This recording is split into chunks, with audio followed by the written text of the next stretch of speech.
So one of the things you'll very likely be doing in your fundraising is reaching out to local businesses or companies in your community to help support you. You should know that one of the single most important factors that we're hearing from corporate decision makers across the country as they choose where they're going to give is employee engagement. So we need to commit to doing this, and we need to do it well. The good news is that engaging employees in your program is good for your program, delivers volunteers you need, is good for your fundraising. It gets lots of people engaged directly with this program and willing to give, and is a core part of the 4-H tradition of engagement and volunteerism.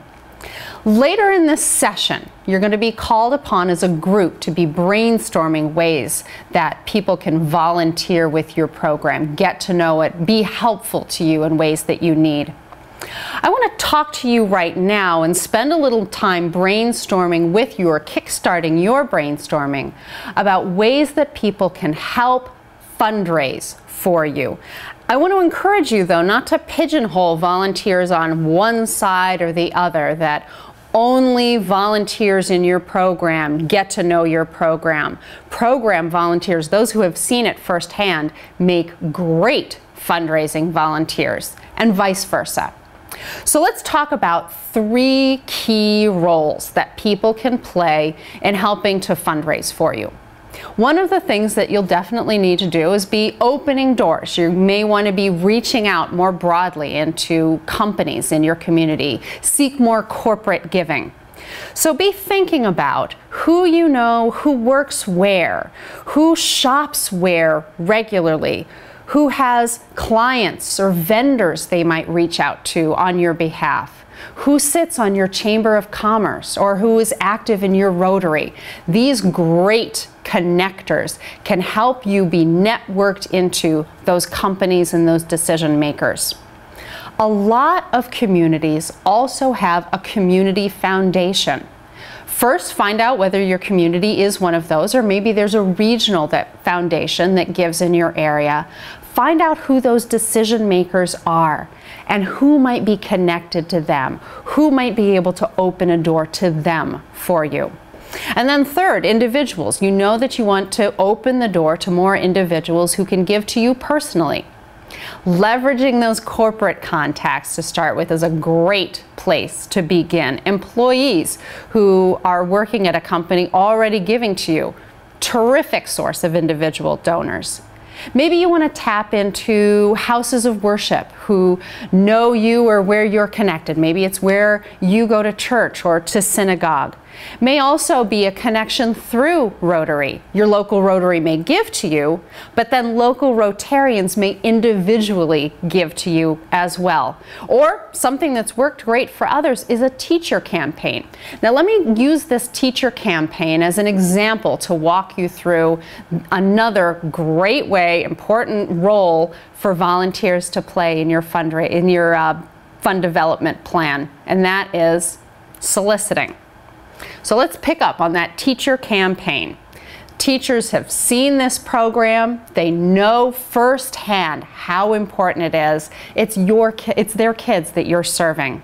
They may only be able to give modestly, but jointly they could make a big difference. So let's say you get even 20 teachers to give $50 each. That's $1.66 a day for a month that each teacher commits to giving. Imagine using this to leverage more support elsewhere from those teachers you've now raised $1,000.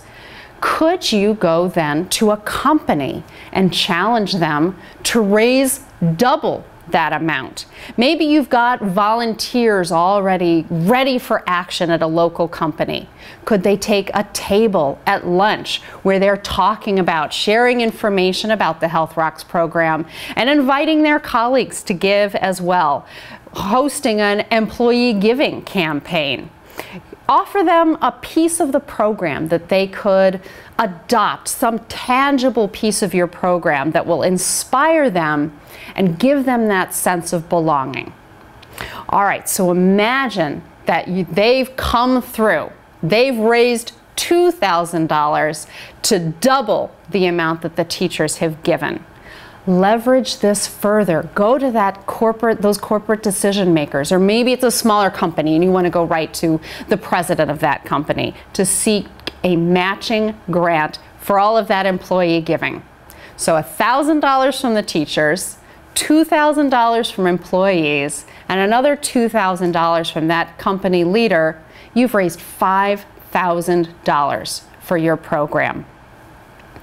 A third really important way that lots of volunteers can get involved with your fundraising program is through stewardship. A terrific way to bring in lots of volunteers is to host a thankathon. I promise it is the most fun you all will have together. Please commit to just doing it. You will have a great time. So here's what you want to do. Pull together youth leaders from your program, adult volunteers, parents of kids who've been in your program, maybe some of those teachers who gave through that teacher campaign, and call everyone in your community who has given or who has volunteered in the past year. And all you're doing is calling to say thank you. You'll have a great time together. Your volunteers will have a fantastic time. And all of your donors will be so surprised and so pleased that you've just called to say thank you. Those are 3 really great fundraising roles that volunteers can get engaged in.